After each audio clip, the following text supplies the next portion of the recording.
You're just triggering things off in my mind there. This podcast is aimed at the veteran community. It hopes to recreate a conversation taking place in any NAAFI anywhere in the world right now. We want to combat social isolation by letting veterans feel part of this conversation. If you're easily offended, please switch off now. And if you want to see more, please subscribe to this channel and be part of the community. Welcome to Veterans in Crisis podcast. Your eyes aren't deceiving you. I am today's host, as our special guest is Veterans in Crisis founder himself, Mr. Ger Fowler. All right, thanks. Welcome along to your own studio, Ger. Thanks for inviting us, man. Thanks for arranging to actually be a guest speaker for us. No, that's my pleasure. And Merry Christmas. Merry Christmas to you. Did you have a good one? I know you had a busy one with a busy one with clients. delivering. We delivered 50 meals. So a lovely lass called Tracy Robinson, she made the 50 meals with her mates, brought them through here. Then we had loads of volunteers, took them out, and everyone got a 3-course meal and a present. So it went really well. What did you have? Chinese. Chinese. Prawn cocktail, Right, and well, obviously very Christmas well. dinner, and then Christmas pudding and mince pie and cream. And it all went, like you say, all went Aye, to plan. I went well to plan. It was honestly worked like clockwork. So how does that work? So you produce the dinners and then is it people that just distribute them or? Yeah. We asked for 50 people to deliver them to. When we got them, we worked out that we needed 100 volunteers if they did one each. Obviously, some of them did more than one. We chose people who lived in the same postcode, so it didn't take them very long. Made sure 2 people come, so nobody got kidnapped. Because that would have been very good on my Christmas day if I was at the busy station all day. And it worked a treat, mate. Just like last year. Last year we did 38 and this year we did 50. So onwards and upwards, Brilliant mate. stuff. And the feedback from the clients, they were obviously over the moon with that. Well, only 3 of them got food poisoning. So. Oh, okay. No, they were over the moon, mate. It was a massive dinner as well. You know, Tracy did really well. Like, we got a lot of stuff donated, and we also got money from Morrison's. We got bits and pieces from all over the place. Like, so. Spot on, mate. And as you said, it's grown from last year as well. And Right. how many years has Veterans Crisis been going It'll on? be when this goes out. The day this goes out, it'll be 2 years. 2 years. And In the way of like in its present guise, I suppose you could say. and just reflecting back on Vix and the work that you've done, has it been like a whirlwind? And Oh, it's been mental, to be quite honest. It's been really, really mad. Everybody always asks and says, do I expect it to be this big? And I did. I just didn't expect it to be this quick, if that makes sense. I mean, this year we've won 5 awards, one of them a national award. You know, people have really kind of bought into it. You're not getting the best podcast award yet, like. Not yet. I might after this. Since you've been the host, I might. I mean, the podcast I've got to thank Joe, like from Tall Image, because this was sort of his idea, and it's one of the things that I enjoy the most. You know, it is really, really good. I just would like it to grow, get bigger. We had more equipment, more stuff, you know, and better guests instead of me. You know. But you've got some. You had the footballers in your I've had a few people on. I mean, next week, the week after the next, Grant Ledbetter, who plays for Sunderland, he's coming on. We're hoping Ross Kemp's going to come on. Like, Right, he's been here, visited, and I'll tell you a bizarre story about that. So Ross Kemp came because what's happened about I'm going to have to buy this building or move out. Obviously, I'm not moving out, so I need to find the money to do that. So Ross Kemp was in Sunderland with my friend's mum, who happens to be Julie Elliott, Lib MP. He was interested about this, so she brought him along here. I wasn't here. He came in, met the clients, got his photo took and stuff like that. But quite bizarrely, he had a Labour rosette on, right? So people on the internet thought I was a terrorist sympathiser for some fucking reason. Honestly, I couldn't believe it. I mean, I take all the plaudits on Facebook, so I can take the criticism as well. But it was just weird that my mate's mum brought a bloke from EastEnders, and all of a sudden I support terrorism, man. It's just fucking crazy. Like, I don't know how people's minds work, to be honest. You know, he had a rosette, but he could have been doing Ross Kemp's extreme rosettes. Yeah. You know what I mean? For anybody knew, you know, because nobody knew why he was here. It just so happened he was in Sunderland for that, and he came along. He's a big he's a big passionate fan of the forces anyway, isn't he? He is. He's I done in mean, Afghanistan. Help for Heroes, British Legion. You know, and I had people were like, I'll not support VIX anymore. Well, that means you'll not support Help for Heroes or the British Legion or buy a poppy anymore. Just because his allegiances just because he turned up, you know. And I'm Owl Mooney turned up. Like I say, I didn't take the criticism. I'm not really bothered about it. And if I gone through life just taking the plaudits and not the criticism, it's going to be ridiculous. So I can take that as well. But, you know, the clients like getting the picture took with them. I never got to meet him. He did phone us, actually. He phoned us while he was here. That's just fucking bizarre. Hello, Joe. And I was like, hold on a minute. What's the crack here? And he was saying, it's brilliant what you've done. And, you know, I'm properly impressed with what it's done. And, like, Claire, the office manager, told him about the building and he done a video. So we haven't got that yet, but that's going to sort of kind of spearhead our campaign to try and raise 120 grand, like. So he's going to come back up and do one of those? I hope so, I mean, he's obviously a busy bloke, isn't he? But you never know where that might lead. He might do a documentary type thing about it. Be down Hendon or something and doing a documentary crazy on pirates in Hendon or something. Somali pirates. But there's a few there. But, so, I mean, I appreciate him coming. I appreciate what he's doing, you know. And like I say, I haven't got any allegiance to any political party. Julie Elliott is my friend's mum, and just like every friend's mum, I respect her. I share an office in the Civic with the chairman of the Conservative Party, and I've got a mate who's a UKIP MP. So I just, you know, boxes, I didn't really. It just causes, just like religion, mate. It just causes loads of trouble, doesn't it? To mention politics and religion, bloody hell. No, it's just arguing for argument's sake, you know. And so no, I'm not interested. Whoever's in power, I'm going to want money for them for this. So exactly. You know, I might as well just see I like them all. Aye, definitely. So, as you said, it's 2 years to the day when this podcast actually goes out. Why did you? What was the idea behind starting VIX? And so about, if I gone back about 6-7 years, I started volunteering at a homeless charity. It's a Gateshead based, but it had an office in Sunderland. I started volunteering there, and I did that for 10 months, and I paid my own wages. What happened was my dad had died, and in front of us, and I tried to give him CPR, it didn't work, and I felt that guilty about not being able to bring him round. You know, I thought I was going to get a job where I helped people. It sounds, for the person I was before, sounds a bit wankerish, you know what I mean? And that's me being honest, you know. All I cared about before really was making £1 note. Like, that's, you know, that was my. It didn't matter how much I had. I wanted more money, so. And trainers. Well, that's why I fucking ended up with loads of trainers, you know. So I went and worked there, and I was in private hostel in Sunderland, and there was an old guy, he was in his 70s, and I said to him, how long you been here? Like, you know, 3 years. I said, well, why? Like, and he was like, I tried to kill myself, and they put us in here, and I've been here ever since. And I was like, you shouldn't be in here, man. So he was ex-RAF. I got him into one of the Anchor properties, got him all the furniture he needed, sorted his benefits out and all that. And I thought, well, you know, and there's got to be more people like that. And then there's loads.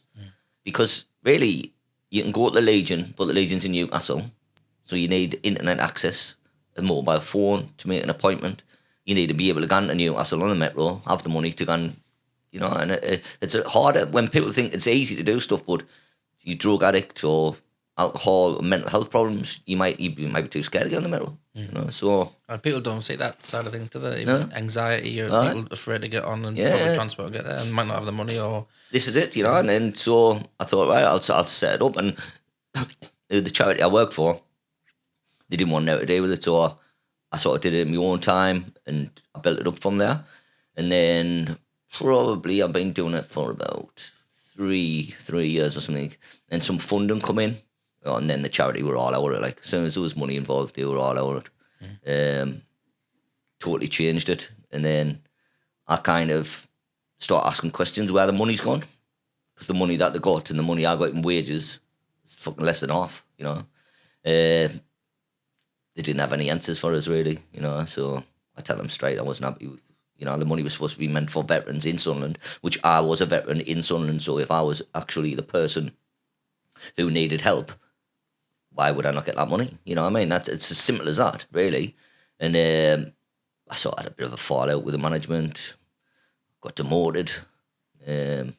You know, I just thought it was kind of funny, to be honest. Like, you know, I got demoted, but I was still on the same money. I was like a fucking kid's argument. They're like, right, you're not a team leader anymore. I was like, well, I am. No, you're not. Well, I am, because I've got a contract. No, it's wrong. Well, it isn't, because it's fucking signed. You know what I mean? So I went on like that for a bit. I mean, it got so bad. I complained there was a lot of bullying going on, and not bullying towards me, because like I wouldn't be having that. But there's a couple of people who worked there, and they got sort of treated really badly, like really, really badly, and they volunteered for possibly 2 years, you know, for no money, and then they got this job, and then which the company got paid well for, and then they finished them, and then put 2 volunteers in, so the company's getting paid, but they're using volunteers, which they're not paying for, you know. So I made a kicked off about that as well, but all these things have happened for a reason. What's the great part about it is, to be honest, is the manager had told us that I was nothing and I wouldn't get any further in Sunderland while she ran Sunderland. And unfortunately, she's wrong. Proven wrong. And it's a massive driving force, honestly. Every time I'm tired, that's what I think. Yeah, keep on going. Nice. As I just polish my trophies. More trophies than Sunderland. But like you say, your success is, I think, from my point of view, has been through community engagement as well, isn't it? Yeah. You had massive buy-in, and how's that been from like local businesses, even to the football club as well? Yeah. I mentioned briefly, but they've been brilliant as well. Oh, excellent, mate, excellent. Every from the man in the street all the way to the council. The council get slagged off all the time, but they've only been good to me, you know, so I kind of slag them off. The sort of key moment, I suppose, was I was doing a bit of work for Northumbria University as a consultant, and I had to speak at St James's Park, unfortunately. Actually, what I did say in my opening thing is like I was over the moon that I got to speak here, like, because most of my happiest moments in life's been spent there watching Sunderland win. There was loads of Sunderland fans there, so it was good. And then I did this talk, and at the end of it, I'd just finished that charity, and as a joke, I said, "Oh, I'm unemployed. I'm sitting over there. If you want to give us a job, come on." And 3 people offered us a job, like, but one of them was Sunderland CCG and Sunderland Council. Said, "If we'll give you a little bit of money, will you start this thing up? What you've been doing?" And I said, "All right." And I basically started with £10 pay-as-you-go mobile and a seat in the Civic in the office, and it just went from there. Right, all the way to this. Fantastic, really. I mean, all the people have asked for help, give us help, you know, and I've had nothing but sort of help and praise from the people of Sunderland, and bizarrely around the world, because of we had this idea of to make money to do T-shirts, and then I thought, well, to thank people, we'd take photos and put them on the website, because I used to buy my clothes from a firm called 80s Casuals, and that's what I thought it was Giacomo. No, that was you. That was you, mate. So they would do the same sort of thing. You'd take a picture all over the world, put your picture on the website. And I always thought that was a really good idea.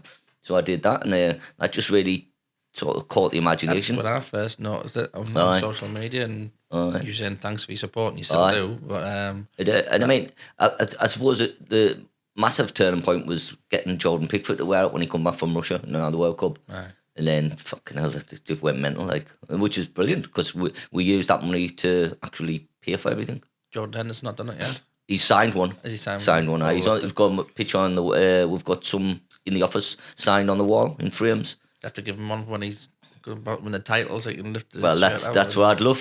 That's what I'd love to happen. Jordan, if you're watching, I'm sure you will be. We'll tag Liverpool in. Right. So it's been really, really good, man. It's been really good, and it's hard work, because what I've had to do is what I did work out was, to be successful, you need to have been a company for 2 years, and you have to have a brilliant bank balance to put in for proper funding, like hundreds of grand. So I took a kind of risky kind of gamble that I wouldn't pay myself for 2 years. I'd get another job. So this job came up with Northumbria Uni to research veterans in Sunderland. It's kind of well paid. I managed to get that job, and that job lets me do this as well at the same time, you know. So, so it's been really good. I mean, if I didn't get any funding, then I'd just fucking mugged myself off for 2 years, like, to be honest, because I could have been getting paid. But, you know, I'm sure funding will come. I'm sure it will. Yeah. And obviously, going back to the beginning of it all, your professional career, you were obviously in the army. Aye. Tell us a bit about that. And I wouldn't tell say us there a was bit- much about professionalism going on in it, though. What we used to ask at Pathfinder magazine was recollections of your first day in the forces. First day, fucking hell. First day I was left, I was going with this bird. Been going with it for every, like, I don't know, a couple of years or something at school and that. All upset about leaving, gone, homesick. I never knew. Bizarrely, I'd always want to join the army, right? But I never sort of researched what anybody was or like that. So I was calling everybody sergeant. You know what I mean? Fucking anybody. I always remember I left me coat in the cookhouse the first day, and he was going, "You're fucking gonna be like a knobhead and all that." So I was like, "It's only a coat." You know what I mean? So it was a shock to my system. First time I've been away from home. I think I went somewhere like fucking Holy Island when I was a kid, but first proper time away from home, you know, in a man's world, and it was scary stuff. Like, I remember joining up and just even having your hands in your pockets and like, get your fucking hands out. You were like, I know. Why? Why have you got pockets? Fucking cold. No, Exactly. no, Why no. design pockets? in Why the design military? pockets? You're not allowed to put your fucking hands in them. So I was- Rules for rules, mate. I was like you. I didn't do any when I joined the RAF. No. I was like research. How stupid is this? Even when I went to do trade training, I didn't realise the RAF had their own transport aircraft, like for passengers. That was a trade I was joining. Just unoblivious. to it all, you know what I mean? Me as well. I mean, I wanted to join the army. I'd seen the Iranian embassy in 1980, and I just thought, fuck, I'm doing that. Like, that's brilliant. You know what I mean? I always wanted to think I'll join the SAS. That'll be great. Be jumping through windows and stuff. And then the Falklands, it's just amazing. Like when you're young, you know, it's amazing. And then you didn't have Sky and that, so it was on the news. Everyone would watch, wouldn't it? Mm-hmm. So, and then, I mean, unfortunately, I wasn't good enough for the SAS, to be honest. But once I started joining the army, I was thinking, fuck that. It's not for me. I'm surprised. I think they would have took you open arms. You know? I think I was too mouthy, to be honest. I'm not very good at tatting orders, and you know, and when people tell you to do stuff that's fucking ridiculous, you know, I just can't be bothered with What's that. the most ridiculous thing they've asked? Join the army. I got asked. No, well, I've picked leaves up in the autumn, right, when it was a gale force wind, right? Fucking bizarre. I've painted the grass green when the crane was coming. Why would you do that? You know, painted the fucking grass green. I've done that one before. And I always remember when the Queen come, we were at Winchester, and there was like a joke. You would peel potatoes, right? But actually, I did sit and peel potatoes for like days on end. What for? So, because she was coming for this opening and they were having lunch. Who eats that many fucking potatoes? So where's the chefs? Exactly, mate. And I'm sure they had a machine, you could just drop them in and it would scrape them off, you know what I mean? But no, I sat there for days on end cleaning fucking potatoes. I had to sweep the sand in Afghanistan once. The whole of the desert. Fucking sandstorm on them. I could see it. They're like, oh, could you just sweep the sand off the pan for the aircraft? I went, you take the piss. I was like, oh, yeah. Oh, it's Crackers, man, ridiculous, innit? man. I always find that there's just rules for rules' sake. Like I say, I'm not very good at following rules. I always found that with the army, like when the RAF had to work with the army and Oh. even just your headdress on and all that, we were like, what's going on? The RF is much more relaxed, isn't it? Oh, yeah. I mean, still get the job done and all that, but it's a lot more, there's less orders and all that. And There's a lot of shouting in the army as well. I don't know. I mean, in my later years, I was smoking a lot of weed, like, and people shouting was just fuck. I mean, the RAF and all that, when we had to change our butlers every now and again, but No, it's no. not shouting like, you know what I mean? No, you just ask Jeeves, didn't you? Just say James. So you joined up, and then did you go to Northern Ireland? Or? Yeah, I joined 1986, went to Winchester. I was junior leader. So I think I spent about 48 weeks, I think it was, training in Winchester. Then I think the first 6 weeks you're not allowed to leave. I fucking hated it, like, really hated it. It's all new. I wasn't fit, you know, and I don't know, I just didn't like it. Then probably started liking it. Obviously, I think I got a lot more fitter, and then you fit in, and you know what you're doing. That's why you're not getting shouted at as much. And then I think you got to the 6 month point when you were allowed to leave. But on that week, we went skiing in Italy. So So that was how it changed your mind. exactly. Well, exactly. You know what I mean? So, and then another thing I didn't research or realise is I thought if I'm going to do 3 years, I'll be out when I'm 19. But I didn't realise it started when you were 18. So that comes as a surprise. Like, I mean, somebody must have told us somewhere along the line, but when they said you've got to go and sign now, and I was like, I signed when I was 16. They were like, no, it's 18. So fuck off. Another 2 years. Always read the small print. I know, man. I And the never funny knew thing that. is, I still didn't know. I didn't. No, it's stupid, isn't it? You didn't read instructions. Some of Yeah. the mobile phone contacts you out and all that. Oh, I've still got Well, that. it's 6 years. shiny. I'll have that. I still haven't learned my lesson. I think it's a blog thing. Yeah, whatever. So I did that, and then I went to the 1st Battalion of Light Infantry, which was, they were posted in Omagh. Did you know any blokes from Sunderland? Because Yeah, it's historically Sunderland. I did when I got there. I didn't know anybody before I joined. I didn't know anybody in the army. Right. No, I didn't. And nobody in my family's been in the army. No military connection at all. What did they think when you said I'm joining the army? Yeah, you're fucking joking. You're only 2 foot tall. I don't think they let dwarfs in. So, I mean, what had happened, so there's 1, 2 and 3 LI. I got put in 2, and they were somewhere in Germany. And I didn't want to go in there. I wanted to go to Ireland. That's what I joined the army for.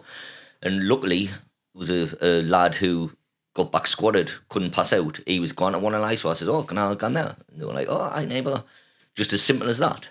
And then they gave us me flight. I went to Belfast Airport. So I knew I was too young to be gone, right? But I thought, I'll not see it out. So you have to be 17 and a half. And I think I was only 17 and 3 months. So I thought, I'll see it, fuck all, like. Anyway, I got there. I got a flight from Newcastle at 7 in the morning. So I landed in Belfast about 8. They didn't fucking pick us up till midnight. Yeah. So I'm sitting in Belfast Airport, shitting myself, right? Thinking I'm going to get murdered. This is Everyone's 1987. thinking everyone's in the IR, right? You know, it was horrible. Like, got to the thing, they didn't know who I was. Just got a pull in that room. And then, it's probably 2 months later, the Connors in the office and they were like, you're too young to be here, you know. I was like, all right, I know. They were like, well, you should have said. And I was like, well, I thought you must have knew. And they went, oh, you're going to have to go home on leave for a bit, then go and join 3LI, go on exercise with them, and then by the time that finishes, come back and you'll be old enough. Like, you'll be 17 and a half. So luckily now it happened to us. So I went to 3LI, they were at Wheaton, and I went on an exercise 4-3-2 or something, 4-4-2, something like that. Exercise in Germany for 3 weeks. That was all right. And then went back to Ireland. Then I went back to Ireland, and I joined under 18 platoon. Right. So really, all you did in that was training and learning. You know, Didn't go on patrols. Or no, you couldn't till you were 18. Right. So as soon as you got to 18, then you went to your company. Right. Went to my company, which was A Company, April 88, and then was there a day, and then I got posted down the border. That was the first thing. You used to do so many weeks on the border, so many weeks training, so many weeks guard, and so many weeks leave. And that was... What was that like? Was it, obviously as a young lad, was it kind of... Well, it was that exciting, wasn't it? It was what I wanted, really. That's what I joined for. You know, I thought it was going to be proper exciting, like, but it wasn't. I was just staggering on, you know what I mean? In a fucking Sanger. It was shite, to be honest. I mean, I'd only been there a matter of days. I think, and I got shot at, and I didn't even realise I got shot at. Fucking right. I bent down to pick an Irish punt. And a punt note. Who were you calling a punt? Right? It blew in front of us. I've still got it in the house. So I bent down to pick it up and I give a massive bang. Right? I just thought it was a car. Last thing I thought was a fucking shot. And everyone come running out. And I was like, what? And they were like, fucking someone's shooting at you. And I was like, fucking hell. And there was a thing in the song, like, you know. So the Irish punt said, It's still in the house, all right? It's still in the house. Aye. Never saved my life since, like, but it's still there, all right? And then from there, something happened, and I can't really remember what it was, but sort of brigades got changed around and stuff like that. So from being in Tyrone, we got posted to Strabane, which was a lot rougher, like Belfast type violence and that. So that was much better, like much more exciting. We were getting shot at and blew up all the fucking time then, but did you have any I know we've spoke about mental health before. Has that triggered anything in you? Well, your own? when I was in Ireland, we'll come back off leave. It was August 1988, August the 20th, and we were going to go down to dig trenches down South Armagh for the sangers to get electricity or something. So they give us a long weekend leave. But it was long weekend, but it was during the week, if you know what I mean. 3 days leave. So we went home, did that, and then we'll come back on the Friday night. And when you get off at Harbour Airport, we got on the bus to the international airport.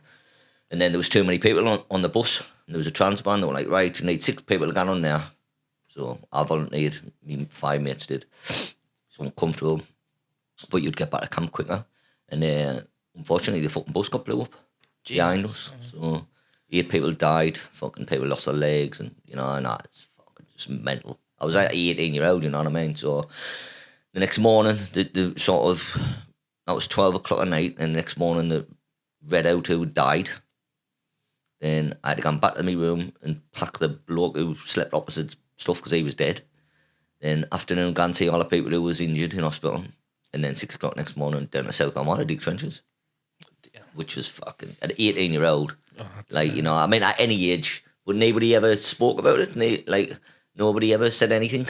So I spent sort of like 3 weeks in a trench thinking, fucking hell, what's just happened? Aye. You know, and with the mental health problems I've had, I'm not totally blaming that. Because from then, and this is another thing that I want to make clear, that my drug taking probably had nothing at all to do with what happened in Ireland. It was 1988, you know what I mean? People were going to raves and stuff like that, and I was having some of that. So, me starting to take ecstasy and different other drugs, I would never blame on what happened in Ireland, you know. It happened at the same time, but it probably would have happened anywhere. There's a culture at the time. It was, you know, everyone was doing it. Well, I say that all the time, and loads of people gone, I wasn't. So everyone who I knew was doing it, you know. But you were in the army. But then the thing was, when I joined the army, I had to drink all the time, constantly. And my size, I used to be ill and puking, and, you know, I was snake good, like, but if I was taking E's, it was great. You know, knee hangover, knee badness, you know what I mean? I mean, I'm not going to end up being like fucking Brian Harvey off E17 and saying, take loads of pills, kids, you know what I mean? And ruin my career. But to me, it was all right. I had a good time, and I would never knock it. I've suffered some mental health problems later in life, but other things have happened. And if there's any drug I would imagine that I could blame would be the weed I smoked all the time, because I smoke that every day. Yeah. You know, but I mean, it's a combination of everything. Everyone's got mental health problems. It's just it comes out at different times. Just a chemical imbalances in your head, and so. But there was nothing. There was no kind of support. No, there was from that incident. No support at all. No support at all. Never spoke about it. Even my best mate who was with us on the night was still didn't talk about it ourselves, which is fucking bizarre. Like, because I still see him weekly now. I was talking to him Christmas Day. Never ever mentioned it. I never knew that story. Like you've never mentioned that one. Never mentioned it. And it's it's just something that happened when I was younger, and it's done now. You know, it's sad that the lads died, and it's sad that people got injured as well. But like, I can't ever blame anything what's happened in my life on that. You know, because other people suffered a lot more than me. So. Are you a big believer in fate then? Or? I am, mate. I am. Fate. I mean, that day, we wanted to get back on there, so there was a fucking disco, right, in the camp on a Friday. So basically, we wanted to get on the piss. That was the whole reason, you know, of getting back quicker. So, I touch wood every day and think about what could have been, you know. But, I mean, there was a lot of other incidents where I could have died as well, you know, from there. So. My dad was in Northern Ireland with the Cheshires, like, and I think he slept on somebody else's bunk bed once. Aye.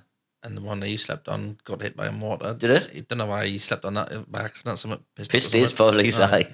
And you just think, you know what I mean? It's a strange quirk of fate, mate. And like I say, I'm obviously happy for the rest of my life that I did get off. Grateful, like, yeah. Grateful, like. And the same with sort of my best mate. I don't know, when I left the army, we sort of were taking these all the time. It was great, you know, raves. Yeah. Because I had school, then I had a job for 2 months, then I went in the army. So from being a bairn all the way to 21, I had rules constantly, you know what I mean?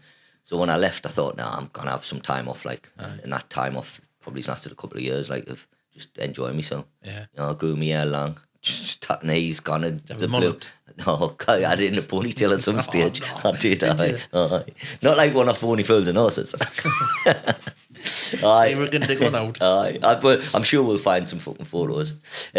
So, you know, I enjoyed myself. But what happened to my friend called Gav, he actually killed himself in 94.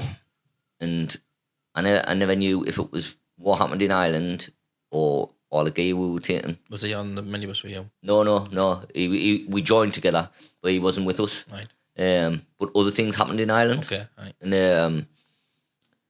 I sort of, probably it's about 92, the end of 92, I sort of calmed down with the E's and stuff, you know.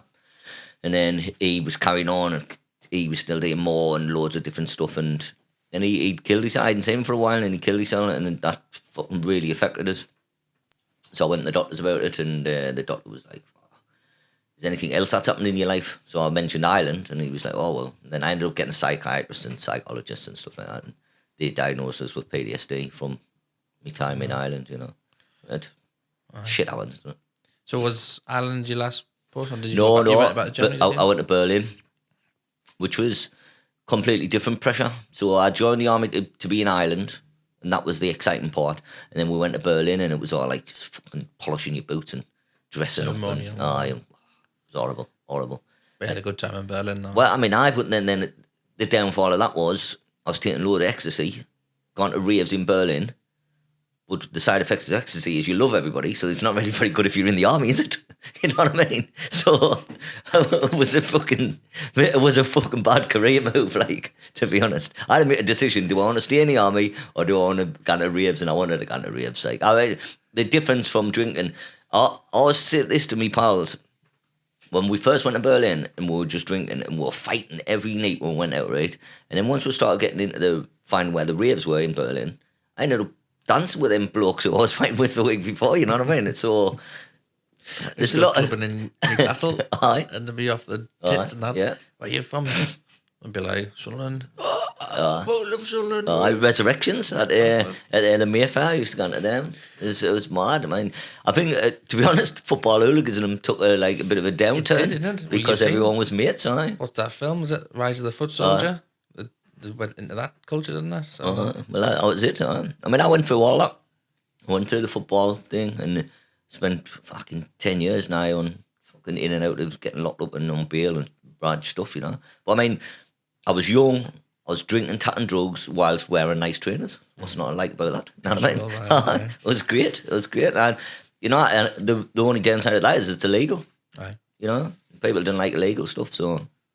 Thing is, if you look back in hindsight and look at alcohol, it's probably caused more problems than it's legal. You know of course. Without a doubt. I mean, alcohol... Well, in my experience, alcohol is the one that makes people fight, makes them angry, violent. You know, I've never seen anybody have a fight at a rave before. No, you know? Just when they run out of pills. And then you're hugging somebody, hugging them to death. Never mind. All sweaty. Just to come down on that. Does not have any drug testing teams like them? No. I mean, I was left in 91, so... I mean, we got raided a few times in the block, but they didn't have, didn't have to do a drug testing out. No, not like that. Quite crazy, man. Yeah. Was there many others doing it? Or just... fucking loads. Absolutely loads. Like I say, it was all my circle of friends, which we were talking about, maybe 20 of us, would be taking acid or thing. I mean, I told a story on here before when we went to see the Happy Mondays and I took acid. And then I had a day of BFT the next morning. And I had to go at the back because I was paranoid about everyone talking about it. Like a lizard or something, like a dinosaur shouting at you. I was getting... Everyone turned into Dumbo now. And they marched off. It's fucking crazy, like. I knew I had some serious decisions to make about my army career then, like. Fucking Dumbo, Jesus. So when did you leave again? 91. Left in 91, and then from there, I just did fuck all, basically. I've just managed to mind my own business, just trying to take it easy, you know. And then in 99, fuck, I'll tell you a funny story. So because of the PTSD, psychiatrist said, what you need is get a dog, right? Go and take the dog out. It'll get you out more, get your routine and all that. Now it's fucking great for about a year. And then I got attacked off 2 dogs and nearly killed. That's it. I got 28 stitches in my arm, 8 in my leg, 3 Dogs with a leg? Neapolitan Mastiffs, 3 discs out my back. I've had 4 operations on my back. I had 34 puncture wounds. Bloody hell. And I was off my nut as well. Fucking unbelievable. I thought I'd take the dog. I've been out all night. It was Christmas. Been out all night. I thought I'd take the dog out now and then I can go to bed. Fucking that The happened. dog alright, like. Everyone says that. No one gives a fuck about me. Everyone else has to about the dog. I had 1 scar about that long on his back. But so that, the seriousness of the back problems. See, when I first said to the doctors, I said, oh, my back's fucked. And I'm like, you're all right, man. It's because you got PTSD. It's all in your mind. And I was like, well, no, I cannot. And it went on for years and years and years. And then I was just taking more and more prescription painkillers. So I was taking loads of Tramadol. Oh, bad news. Oh, it's fucking terrible, mate. So in the end, unbeknownst to me, I became addicted to them. Mm-hmm. I was smoking weed. I was drinking Oromorph. I was told a story the other day. I drank a whole bottle of Oromorph, right? And I phoned the hospital and I said, hey, can I have another bottle of that? And they were like, that's a month's supply you've drank. What's up with morph? It's morphine, liquid morphine. You know, I wasn't any, didn't take the pain away. I don't know, you know, I was taking all these drugs and all I was doing was fucking wiping us out. Aye. So I ended up taking gear for that. Yeah. Properly struggled, like I really, really did. Then my mental health took a turn for the worse. Like I actually went to kill myself, like, because I was that fucking. I was depressed about every time I moved. I was in pain, you know, like literally agony. Couldn't sneeze or nothing like that. It was horrible, like horrible. Managed to get through that, but then what year was it? I had a daughter, and things got better. I was still bad, but I was swimming every day, and I built the muscle up, and it was a lot better. It was still a nightmare, but it was a lot better than it was. And then I'd fell out with some people, and bizarrely, somebody told the busies that I had weed in the house. So my house got raided. So it got raided. It'll be 10 years on New Year's Eve coming up. So I don't know what day we are now. So is that tomorrow? Whatever day. It's that time between Christmas and New Year, and it's all mould and all. So my house got raided. It's fucking, that was even funny, that one. When they come in, right, I sleep with 8 clears on, and they jumped on us in bed, right? And it was like, now I'm feeling Borat. I'm fucking wrestling with them with my balls in the face on that. So I had some weed there. I had a little bit of coke, some weed, and it's just a tiny bit, you know, and I ended up getting fined, I think, 300 quid or something like that. It wasn't much. But because that happened, I actually, when I was in the cell, I had a thing sprayed on the wall, and it was like, if you've got a problem with drugs. And basically I thought, well, if I talk to someone, I'd get out of the cell for a bit, you know what I mean? So I spoke to the lad, and I was like, he was actually a Marine, ex-Marine, and I was like, I've took these like illegal drugs, but what I think the problem is, it's all these fucking opiates I'm taking, you know? And he was like, you're right, and neither one of you have to take cocaine to like function. Mm-hmm. So he booked us, I think it might have been Turning Point. NERAF or Turning Point. He booked us an appointment for when I left. I went and spoke to them. I had a couple of meetings with them, and they were like, well, it sounds like you're addicted to prescription drugs, not the other stuff, because like I could give up the other stuff. So on that day, I gave up everything on all prescription drugs, the weed, coke, drink, everything, which is a fucking stupid idea, like, to be honest, because it's cold, dirty. I've never slept. And this, people think I'm lying. I never slept properly for about 6 months, right? Because I'd been smoking weed for 20 years every day. And this was like just, I could not get to sleep. And honestly, I would be dropping off for like a minute at a time. It was horrendous. Like, and so once I got through that, it was a lot better. And then I started on my fitness, and I started, because that lad had been a Marine, I thought, you know, I would do something like that. So I started doing some counselling courses, some mental health courses, things like that. But then the counselling courses, I thought I didn't want to be a counsellor because you cannot speak. If the other person doesn't speak. They were like, no, you just sit and stare at them for an hour. And I was like, fuck, that makes me far too paranoid, that, you know. So I didn't like that when I had counselling. Like the other person wouldn't speak unless you did. So I thought, that's no good. So I just took sort of what I'd learned from all the courses and thought, I would make my own thing up, you know. applied a bit of common sense to it. Well, exactly. You know, nobody wants to get stared at for an hour, especially when they've paid fucking £100 or whatever it is. You know what I mean? To talk, haven't you? You've come to talk, but you're not allowed to prompt them. You just need to just sit and stare at them. And I thought, not that you're not like. So I know. So I went from sort of being proper low to being all right. You know, I think anybody who says they didn't get down now and again is lying, like, because you know everybody does. Right. But I mean, so it wasn't bad enough to think that I was going to kill myself. You know, I had my daughter in my life, which was the best thing that ever happened to us. You know, and all these things at the same time made us want to change the way I was. You know, do a bit of focus. It is. You know, because what I'd been doing there, when obviously I'd have her during the day and then I'd be smoking weed on the night, so she wouldn't know about it.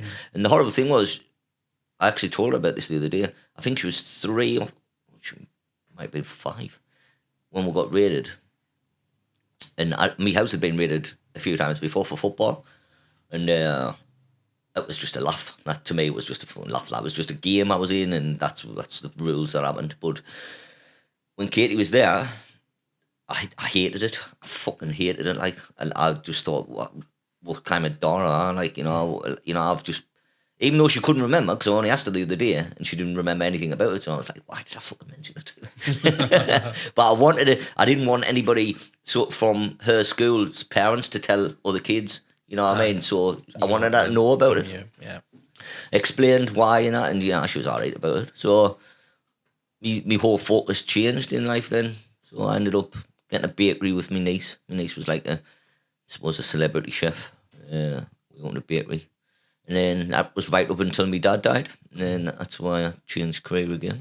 So you could say Vix now is kind of accumulation of your life experiences and your training, right? Yeah, it's all my life experiences and things that I think worked for me and things that definitely didn't work. Like going to a psychiatrist or psychologist and them sitting saying, yeah, I know exactly how you feel when you didn't, you know what I mean? Like, wait, that's not a thing that we say here at Vix. However, the person sitting opposite you knows that you've been in that, you know. I mean, that makes a difference, especially for veterans as well. Because I've been, as you know, been through counselling and stuff and all, and to speak to a civilian, even though they're trying to help you, it's not quite the same. No. You know what I mean? It's not. I think it's, I can't think of the word, but, you know, it makes you think, are you taking the piss? Like, sometimes come across as patronising. Patronising, Don't mean it, I don't think. But it's like, I know exactly how you feel, man. I don't think you do. No. You know what I mean? You've been shot at. Yeah, exactly. You know, you've never been shot at or blew up or out, you know, so I don't really think you do. I mean, even the dog attacks. It took me, because of the training I had about PTSD, the day I got out of the hospital, I went on the park with me crutches and me fucking bandages like that. And just because I didn't want to not go on the park again, I wanted to go on it and to sort of front me fears, you know. Whereas before I'd put things at the back of my mind, think, I'll not do that. I'll just leave that out of my life. So that was a good thing that I'd already learned all them tricks, you know. And nothing could have prepared us for the physical pain I was in, like. No. Nothing. I never felt anything like it before. Like, I was in 10 years, I must have been in hospital 50 times or something. When they opened us up, when they actually opened us up, it was like, fucking hell, your discs are gone. And I was like, I've been telling you for years. You know what I mean? All right. So I've had to have it, like, fused and stuff. crackers, man. Which I used to be 6 foot tall. You know what I mean? Now I've had my discs took out. So, obviously talking about the past, Matt, have you about, obviously 2 years today, Vic's been gone. What's the plans and for the future? Well, from the 2 years, where I am now is the end of my 5-year plan, and it's just took 2 years. So really, there's a bit of spanner in the works. I'm going to buy the building now because that was something I didn't expect. I've been lucky enough to win this national award, which has opened a few doors with different sort of groups around the country. I don't want to say too much because I don't want to jinx it, but there's places around the country who want me to run Vix there as well. I'm meeting at the end of January to discuss that, but it'll all depend how it'll work. I don't know. I'm not moving. So the reason I will do it is if I get enough money to buy this building, and that means everything in Sunderland secure. Because the long and short of it is I've done all this for the people of Sunderland, for veterans in Sunderland, nowhere else. So If it stayed only in Sunderland, I'm fine with that. If it branched out, great, but the HQ's always going to be in Sunderland. We'll always only employ people from Sunderland. We'll only employ tradesmen from Sunderland. With any money ever spent only in Sunderland. I mean, I gone to the extreme of phoning shops up and say where he's from. And I'm like, I'm from Sunderland. But like, no, I mean, where are you actually from? And I've had people say, oh, I live in you. That's not like, I'm fine, fuck out from there then. You know, people in Sunderland don't want people to spend money in you. I said, why would you? Aye, fair one. Local businesses, man, it would, if everyone spent locally, more people would thrive, you know? Yeah. I think that's a natural thing all around the country. People should do that. I've never understood, you know, why Thatcher made sort of people like self-employed, and so you get like labourers or, say, painter and decorators gone down to London. There's no ones down there, like, you know what I mean? I just think if you just did it in Sunderland, because you'll get people getting them up from London to paint here. Oh, that's quite. It is, isn't it? It's, I don't know how it works, to be honest. And tell us a bit more about, we haven't really discussed the building. I mean, people might not be unaware of what you've got So, the building, I rent from a charity called Springboard. I met a great guy called Steve Ray. We're actually on the same caravan site. We've got a caravan in Stanhope. Got chatting to him, and he was asking us about my plans, and I've always wanted to have a 3-story building in Roker, because Roker gets a really bad press. It's been called Raper Avenue, right? Gets lots of bad stuff saying, but it's a great community. I'm from around the corner, and you know, and I wanted to put some pride back. And he said, oh, I've got a building, like, you might be interested. So come and have a look. It's fucking shithole, proper shithole. It was manky.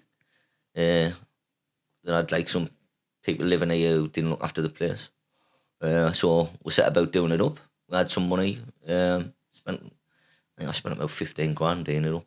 And it's brilliant. It's exactly what I've always wanted. So downstairs is a drop-in where the clients can come and eat, wash the clothes, watch Netflix and stuff. Next floor is an emergency apartment where we can house up for a family of 4. Next floor is a therapy centre. We do loads of different therapies. And the top floor is where we are now, podcast room. You know, it's like a media suite. So we can basically do anything from here with the help of Tile Image, which in all honesty, none of this would have happened if it wasn't for Joe. If I can just actually talk about Joe and Tile Image, Joe's my friend and we worked at the same charity before. Joe left before me, and then when I left, and then Joe was like sort of in a kind of really, I don't know, stressful kind of job. He had a lot on his plate, so he took up photography. And when I started Vix, we got talking, I was like, why didn't you make a documentary about us for the first year? And he was like, yeah, we'll do that. Like, never done nothing like that before, and fuck, amazing, absolutely amazing, man. Documentary shot, interviews for a whole year, and then he put it all together, and we had a premiere at the Stadium of Light, about 350 people there, and it's been well received by loads of people. Like, I've played it to the CCG, universities, police negotiating teams, all kinds of people. It just went all over the place. Unfortunately, my fault. I wanted to use like music and not pay for it, so we can't release it because is that why? Because that's really my fault that I picked the sort of Moby and stuff like that, you know, which we wouldn't be able to afford to pay for, so we can't release it like that. But I get to play it around to people. Not get all the Moby somewhere in New York. I think there's Moby, there's Noel Gallagher, you know, there's a Coldplay, you know, pick the big hitters of you know, so it's a shame that we can't put it out sort of worldwide or even do like film festivals or anything like that, but the people who've seen it's been really impressed with it, and I'm really impressed with Joe's work, and I hope Joe will get work out of that, you know, because I mean these podcasts have been great. They're a laugh doing them, you know, and I don't mind working the extra hours. Joe comes along, does it for us, then he edits it all, and it's a lot of work for him as well. So Joe's gone from a stressful job to having to film yes. you. So which is much easier. Out the frying pan to the fire. It's much easier, man. I'm easy to get along with, mate. Easy to get along with. And also, just going back to the building again, you also offered, is it like estranged families and all that, where you can offer them? Yeah, so families can come here and they can have, say, if they need to get visiting rights with the kids, stuff like that. We do that with the. That often gets overlooked, doesn't it? It does, side of things with the it forces. does. Well, there's a lot of things where, say for instance, one of my clients for the last 3 years, all he's had to do is walk around the street or go to Greg's. You know, and now he's got that apartment downstairs. We can sit for 3 hours, then put films on or get neat because obviously it's fully fitted kitchen and everything. You know, and it feels more like a home. Whereas if you're in Greg's, as much as I like Greg's, you know, people can hear your conversations and stuff like that. So that it's played a massive part for them. We've did that about four families, and it's one of the things I think is a real plus. I mean, the other day we had every floor of the building used. Now that happened, and I was over the moon, like, because it was all getting used at the same time for a whole day. Something was happening in each room, you know, and it just shows you that it's a thing that's needed, you know, and it's worthwhile having. It just needs to be paid for. And just noticed on going around the building, there's sponsors on every door as well. How big's that been for like it's King Brothers and all that? Huge, man, huge. I mean, Bry's me mate anyway, Brian King, but I mean, Ian's got right behind us. They've employed 4 of our clients. Right. They've bought us season tickets. They've put money in when I've needed money. You know, they've done a lot of stuff, and so has a lot of people that didn't have enough doors to put the stickers on. You know, in the therapy room, I put Fitness 2000. Now, Les from Fitness 2000, he gives all our clients free memberships, lifetime memberships to the gym. I got to a different gym, mate. I got to a different gym. I got a Pure Gym, but I don't get mine free. So if anyone from Pure Gym's listening, so that's the time I go into the gym is the time I've got on my own. I don't spend any money. I put my earphones in. I use that as a coping mechanism for when I finish work. I do it every night. Go in there, put my earphones in, just run or do whatever, and that makes me forget about what's happened during the day. Now, if I went to Fitness 2000, the clients are in there. They're going to be asking us questions. It's going to be, you know, I'm never going to get any You peace. need to switch off. I do, you know, and I do that before I go home. I never go home because I don't want to take home what I've heard.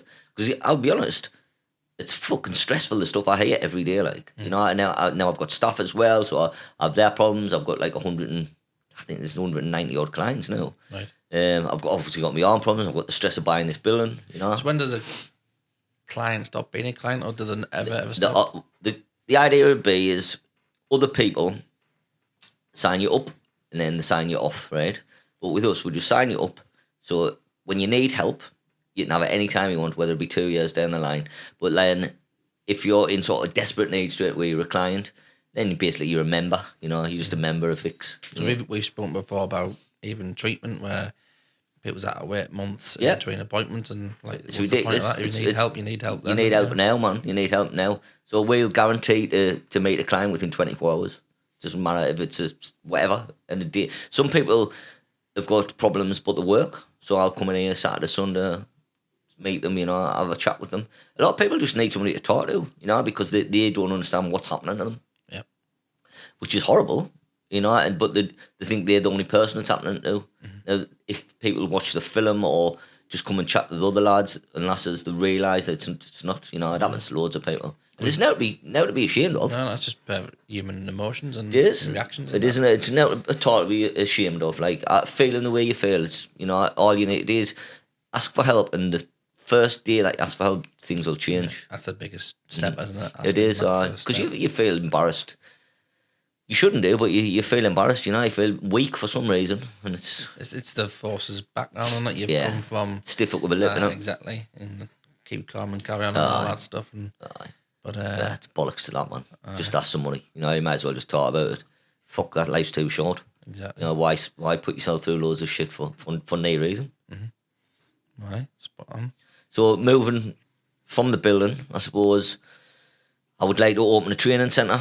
The idea being we would use, the clients could get trained to get into work, but also we could train companies like Nissan, National Health Service stuff about veterans awareness, you know, which is a big thing. Because if you had, what I've had happen is I've managed to get an Armed Forces champion in every doctor's, got them in the door, got them at Sunderland Football Club, loads of different places.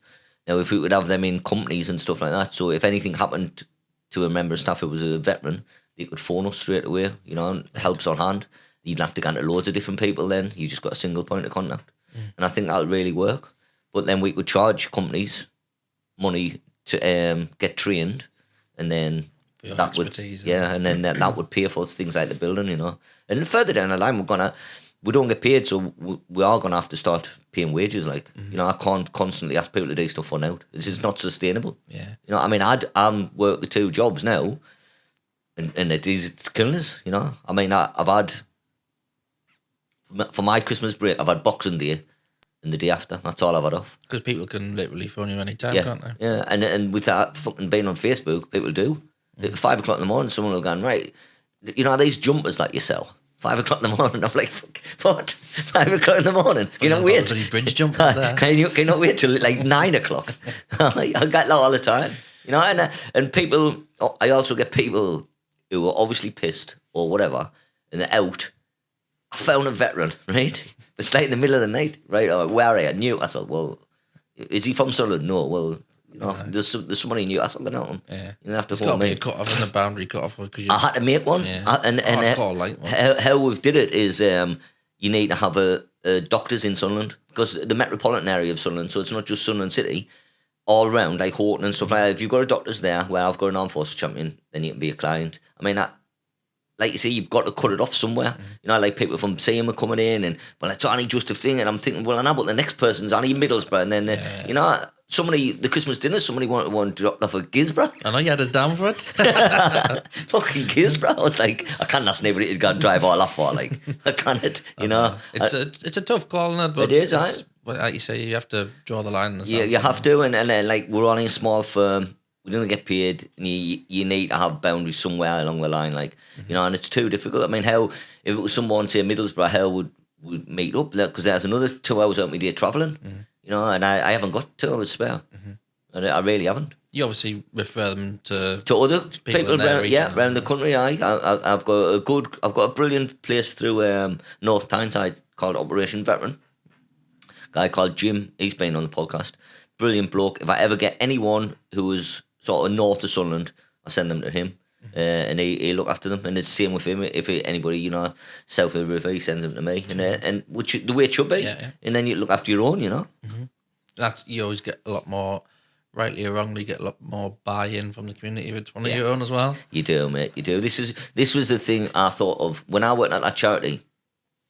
A lot of them, say 90%, weren't from Sunderland, so they didn't really have much empathy for people from Sunderland. They would always slag Sunderland off, and it really pissed me right off. Like, I used to have arguments all the time in the office.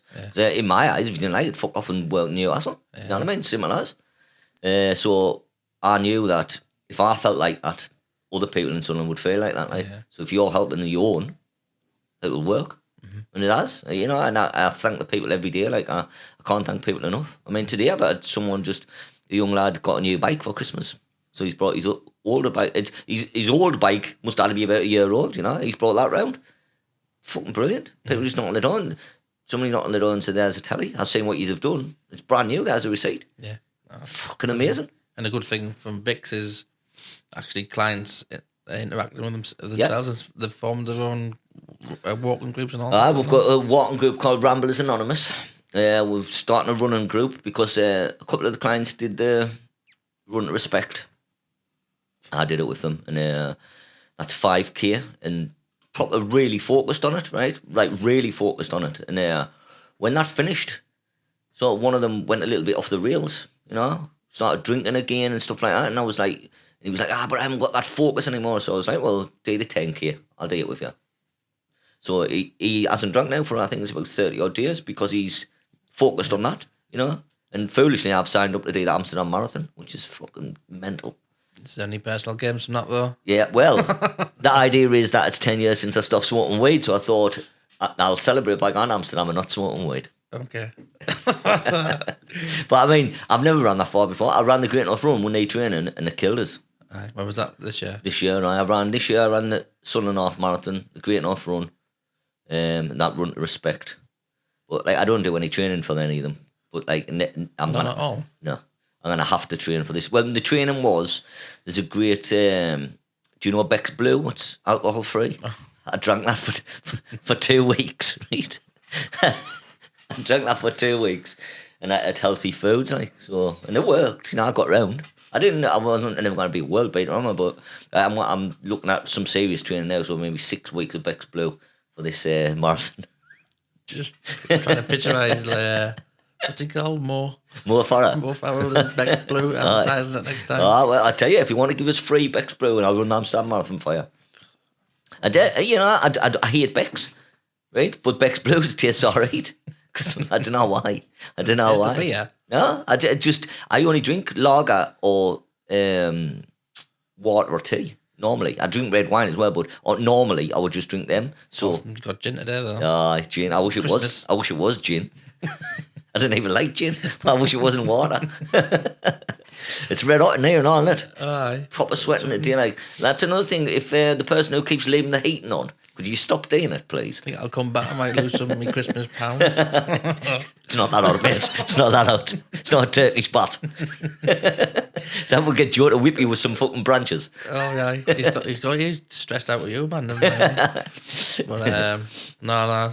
Like I said, overall, looking at Vic, though, it's been a fantastic journey for you. It's been great, man. And I appreciate everything that happens. Like, I appreciate all the help I've had, and I appreciate the hours people put in. You know, and to be honest, when proper sour at the place I worked before, and I hated going to work, and I always swore that I'd never gone to work somewhere where I didn't like it. So I tried to make the atmosphere in here like it's better than home, so people want to come to work. You know what I mean? So the clients are always in and out. Everyone's always laughing all day long. You know, and that's the way it should be. That's what I found. I mean, there's that toilet humour from the military, but you'll put your arm around somebody and give them some help, but at the same time, you're not a soft spot. You take the piss out of each other. There's no muddy cuddling hands on in here. Like, there's people getting blew out off the last and everything, and everyone's just laughing their heads off. Like, it's just, I'm suicidal. Everyone's just fucking hell. That's really funny. What was that one that he said? You couldn't even commit suicide properly. So that's how people say it. That's how people say it. And then the people sitting there like, fuck, you couldn't even kill yourself. Outsiders going, you can't say that. That's just the mentality of the... This is it. And the thing is, the lad who that got said to come back the next week, and he was telling a new lad, saying, fucking brilliant, cheered me right up. You know what I mean? Absolutely cheered us up, because all I get is people putting their arm around us going, it'll be all right. No. Well, people in the military, you're not bothered about being all right, are they? They just want to wind you up. Exactly. Take the piss, which is fine, isn't it? I mean, they grief me all the time as well. It's not one way. They grief me all the time. I just get shit when I come here. Anybody who walks the door does. Is liable. Should put a notice on the door. You've been liable to get the piss ripped out. I absolutely will. I mean, everybody who comes doesn't matter if they're professional or not. People just. Mind you, the only one you didn't do was Bally. Like, mind you. Well, you didn't hear when we were off the fucking camera. I couldn't get a word in there. Off the camera, we had a right laugh, like me and Joe. Spot on. Like, I mean, he's another thing. Him being the patron, that's a massive thing for us. Oh, is he the patron? And like the mayor making us their charity. Even though not a charity.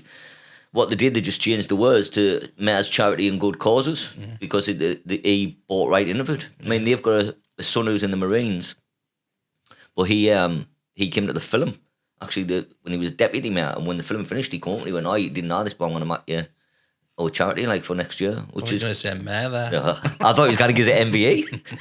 Have you not checked the New Year's honours? No, I don't think I'm on it this year. On it? No, not this year. No, I'd probably have to turn them down anyway. Oh, you got that many awards, you don't know? Well, it would depend if Prince Andrew's handing them out. I've got a 15-year-old daughter, Good hell. I'm not going to get one now, am I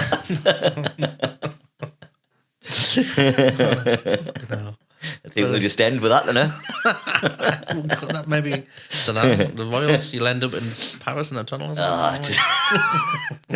Two of us will now. I should serve the Queen, man, in the RAF. She'll remember us, man. Hey, man, I scrubbed up potatoes. You're not going to top that. Unless it's with a nice bechamel sauce. I cannot top scrubbing the Queen's spuds, like. Right, then, now we're going to wrap that up, do you think? I think we've... people's probably sick of hearing you by now. Fucking probably annoyed enough people, isn't it? Everybody's turned off now. But yeah, I really appreciate you coming in and doing that for us. It's my pleasure to be here. We looked at all the people that we could ask, and then we couldn't think of anyone, so we got you. You've got somebody like somebody looks like Ant McPartlin. Hey, cheers, pal. Cheers, buddy. Thank you.